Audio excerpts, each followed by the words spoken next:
Je suis un jeune réalisateur de 24 ans. Rien que le fait de dire que je suis réalisateur, j'ai déjà un problème, c'est-à-dire que j'ai un peu ce sentiment d'imposteur. La vérité est que, oui, c'est vraiment ce que je réalise des films, mais je sais pas pourquoi, j'ai cette espèce d'humilité ou ce manque de confiance en moi qui m'amène à ne pas forcément croire en moi, mais dans un sens croire en moi parce que je sais que je le suis. C'est quelque chose d'assez étrange de justement être en mesure de dire que je suis réalisateur de documentaires d'aventure, mais à la fois, quand je le dis, j'ai l'impression que ça sonne faux et que j'ai ce sentiment d'imposteur là. Je sais pas. Enfin bref, j'avais envie de vous faire une vidéo sur c'est quoi qui se passe dans ma tête quand je dis que je suis un jeune réalisateur de documentaires de 24 ans. Cette vidéo-là, elle va être beaucoup plus brouillon, sans forcément avoir de plan de match et quelques petits points que je veux vous mentionner, mais l'objectif est pas forcément d'inspirer quoi que ce soit, mais elle est juste de vous partager ma réalité. Mais si jamais cette vidéo-là peut juste rejoindre ne serait-ce qu'une personne qui se dit « Hey, je suis pas tout seul à vivre ça »,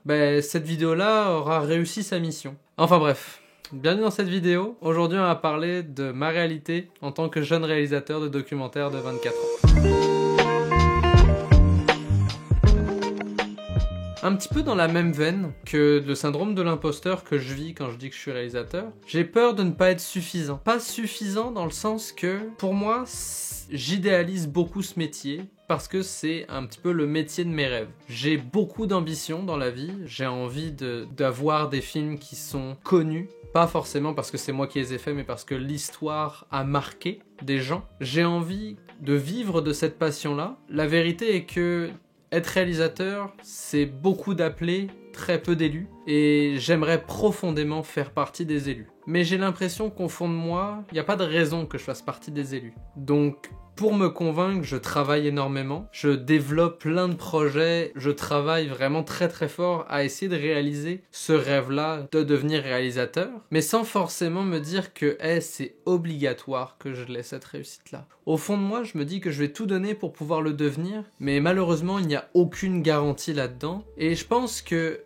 c'est justement cette incertitude-là qui rend à la fois la chose terrifiante, mais qui la rend aussi extrêmement grisante et qui me donne envie de tout donner. Mais ce sentiment de ne pas être suffisant, je pense qu'il m'est bénéfique au final, parce que ça crée une certaine forme de peur. Et personnellement, quand j'ai peur de quelque chose, je travaille pour la régler. Quand j'ai peur de manquer d'argent, je travaille plus fort pour que ce soit pas un problème. Quand j'ai peur de ne pas être assez bon en course à pied, je m'entraîne plus fort, je travaille beaucoup plus, je mets mon focus là-dessus. Et bien là, comme j'ai peur de ne pas devenir réalisateur, parce que vraiment, au jour d'aujourd'hui, c'est vraiment mon objectif pour de vrai, je mets toute mon énergie là-dedans. Je monte des projets comme la chaîne YouTube qui vont me permettre un jour d'avoir une audience qui va me permettre de mettre mes films et de monétiser un petit peu ma carrière vis-à-vis de tout ça. Parce que oui, il y a aussi la partie financière. Être réalisateur, c'est un métier artistique. C'est un métier rempli d'incertitudes. Moi, j'ai à cœur d'être en mesure de couvrir les besoins de mes proches. C'est quelque chose d'extrêmement important pour moi. J'ai beau avoir 24 ans, je sais que je veux une famille. Quand la temporalité, je ne la sais pas et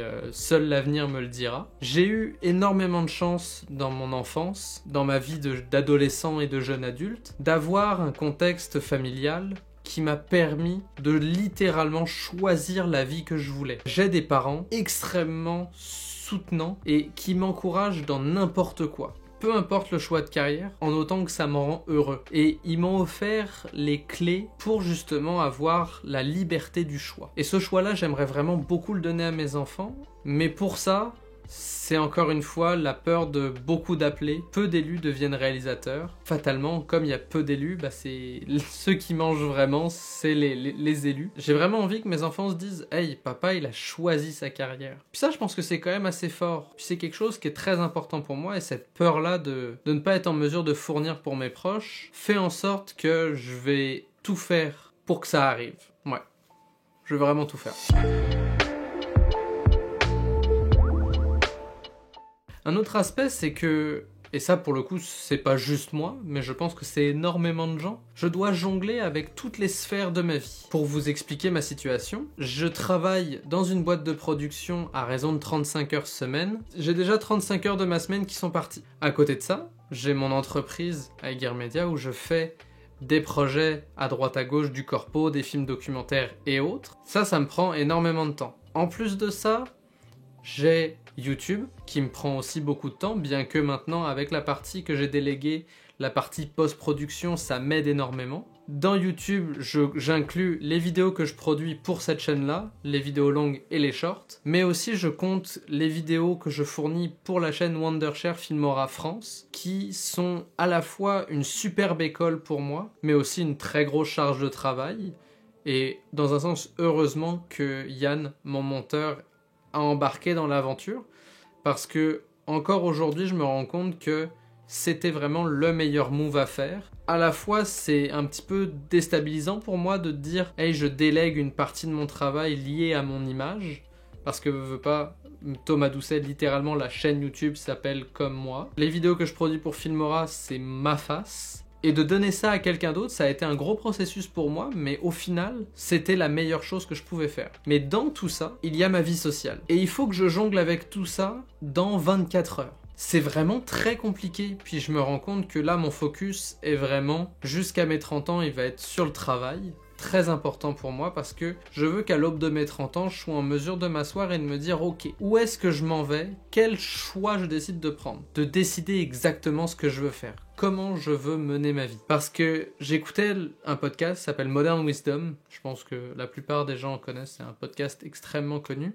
Et dedans, il dit, chez les trentenaires, il y a que deux sortes. Il y a les trentenaires qui n'ont pas assez travaillé et il y a les trentenaires qui n'ont pas assez vécu. Personnellement, je suis beaucoup plus à l'aise avec l'idée d'être un trentenaire qui n'a pas assez vécu. Parce qu'à 30 ans, on est encore jeune. Oui, il y a certaines formes d'insouciance et les jeunes années sont passées à faire autre chose, qui dans mon cas va être de travailler. Mais j'ai aussi la ferme conviction avec le temps, en tout cas c'est comme ça que je vois les choses. Quand on est jeune, on n'apprécie pas réellement les choses. On n'est pas forcément à comprendre ce qui nous entoure et l'impact que chaque chose a. À 30 ans, je pense que, et encore là je ne sais pas, je n'y suis pas rendu, il me reste encore 6 ans pour me rendre là, mais au plus les années avancent, au plus je me rends compte que chaque petit moment, je l'interprète d'une toute autre manière. Je prends vraiment beaucoup plus le temps de vivre le moment et de réellement vivre au final.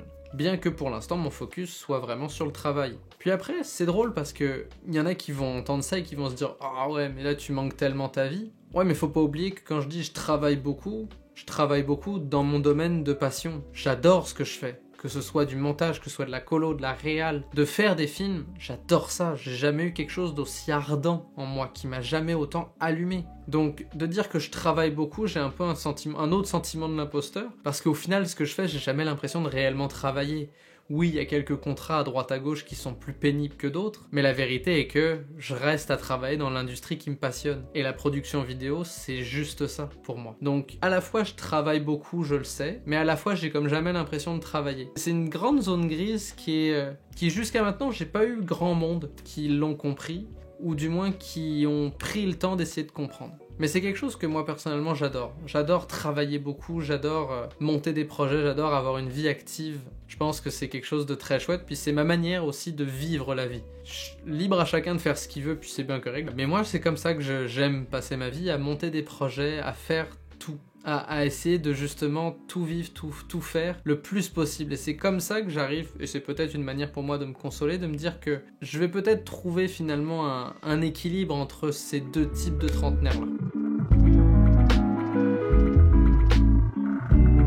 Après, la réalité qui vient avec le fait que je dois jongler avec l'ensemble des sphères de ma vie, c'est que je manque de temps pour me consacrer à devenir réalisateur. Puis aussi, il y a plein de choses que je fais qui vont m'aider à devenir réalisateur, mais qui ont une temporalité différente. Par exemple, la chaîne YouTube. Pour l'instant, la chaîne YouTube n'est pas un argument valable pour aller voir, je dis n'importe quoi, Canon, et leur dire « Hey, je fais un film, est-ce que tu veux embarquer? Il va être diffusé sur ma chaîne YouTube. » Exemple. C'est sûr que tout ne se passe pas comme ça, je vous l'accorde, mais pour l'instant, j'ai pas encore cette reach-là et cette audience-là. Ça viendra avec le temps, parce que je pense que au fur et à mesure, on développe une communauté sur cette chaîne qui est vraiment singulière et que je chéris très fort. Mais pour l'instant, ça ne me permet pas de faire ce que je veux. Dans le futur, ça va me le permettre, mais pas encore. Donc il y a des fois où je suis comme, je passe du temps à faire des vidéos YouTube, mais est-ce que je gagnerais pas plus à prendre le temps que je mets pour faire des vidéos YouTube, entretenir la chaîne, tout ça, et ensuite l'allouer à réaliser des films, monter des projets, aller chercher du financement, ceci, cela. Je le sais pas, j'ai pas vraiment cette réponse-là, et je pense que...